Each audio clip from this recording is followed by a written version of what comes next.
The one day we were doing double team blocking, and I was the one person and I was being blocked by 2 varsity players.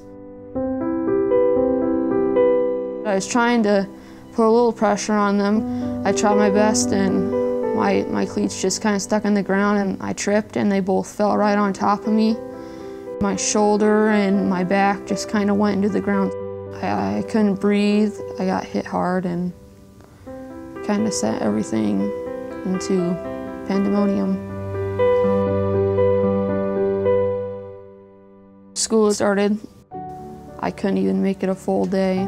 I would always come home every day and sleep. We thought it might have been a concussion.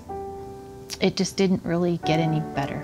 It just continually got worse. So we had him to the doctor numerous times. My cell phone rings and it's Dr. Lampy. He says, "Why don't you swing through Algona and pick Brenda up and head down to Blanks Children's Hospital? There's something there. There's a massive something there." We got packed, picked up my mom, we went down there. I don't even remember the trip, but I do remember getting on the ambulance. I remember they strapping me down, and then I remember starting up to Rochester. It doesn't sink in. I mean, that's the thing, nothing really sinks in. And then Joe and I just kind of looked at each other. Chemo, radiation, you know, and then I think that's when it actually hit. He has a germ cell tumor. It's not going to be a 2 or 3 day in the hospital, go home. And your whole life is going to change and everything is going to change. You never really think of someone in your family getting cancer. You think of other people getting it.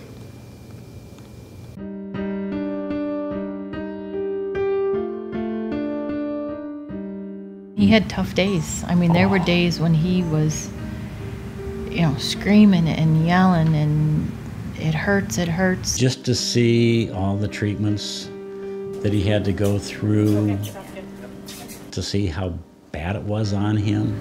We were numb. We knew that he was very sick, and so we wanted to spend as much time with Bryce. We were here for a long, extended period, and the Ronald McDonald house became our permanent home. We liked that the Ronald McDonald house was so close. The Ronald McDonald house is a wonderful place of love. And you feel welcome from the time you step out of your car to the whole time. Their big thing was to try to make us feel comfortable. We always had a candle lit in the lobby to help people keep thinking and praying for them. We all went to the chapel and said a big rosary as like a student body. Prayed for him a lot as a school, and my friend groups, we prayed for him a lot. Everybody was rooting for him to know that we are one big family. We were able to stream some of the home football games to Bryce while he was up in the hospital, and then they'd make an announcement over the PA and everybody turn and wave at Bryce on the camera. The whole coaching staff, we all shaved our heads, and we thought that'd be fitting for Bryce. All the football games I played in, I wore his jersey. I always knew he was there. There are so many things that we did as a community. We sold t-shirts and we supported him. We all love him so much. We always were trying to be with him through this journey.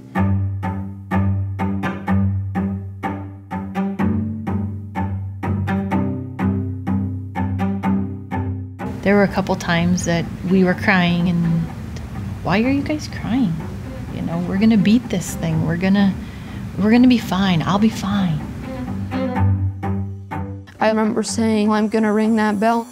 There was probably like 40, 50 people that were there in the room, so it was really big. I was expecting a few tears, but he came out, you know, and he rang his bell and he cheered and we all cheered, and then he just walked over and then just kind of fell apart.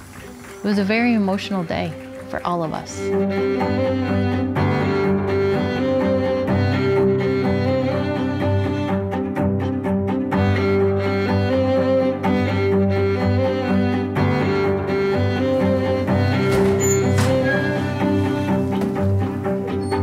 When he came back to school, the whole environment changed. We were all extremely happy to see him back. I'm just so happy to see him back walking through these halls. He had to have somebody that was with him all the time at school. I was a paraprofessional. It just worked out that I was able to be with him at school. The kids are just absolutely wonderful. They really are very supportive of Bryce. All the people wanted to know what was going on and how he was doing. He would just try to inform them, and any updates he had, he would put on his locker.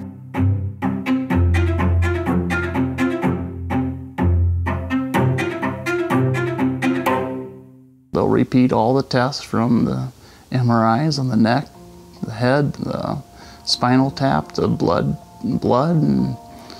and just see where we sit. As far as how I'm feeling about it, anxious, nervous. That's in the back of your mind, always wondering, oh, did it work? What are the MRIs going to look like? He's complaining about being chilly and his neck's really stiff, and I'm just like, But Rochester's a place of hope. You're all set. Have a seat. Thanks. Thank you.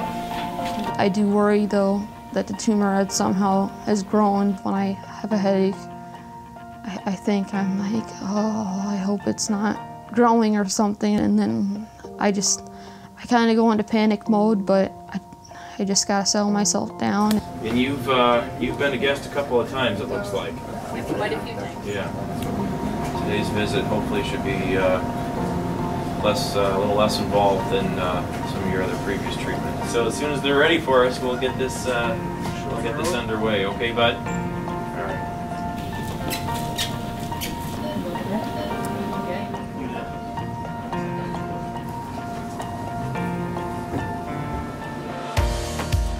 So this is basically what's left behind, this white stuff.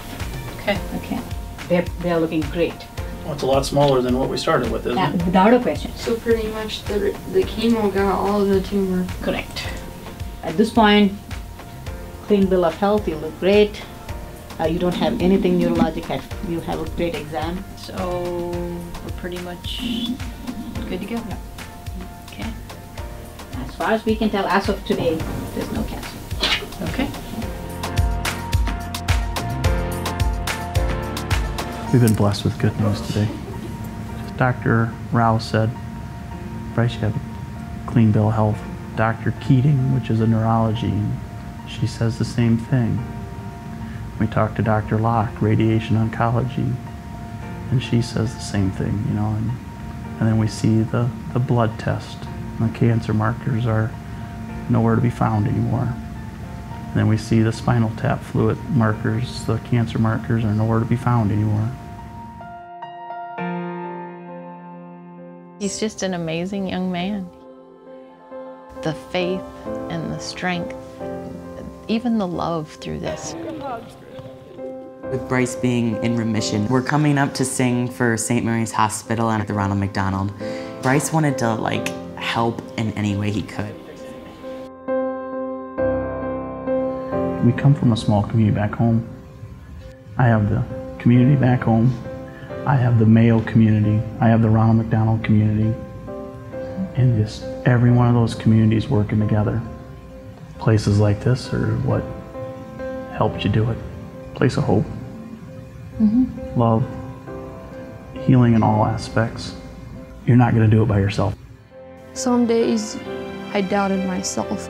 I asked why was I diagnosed, or why is cancer even there?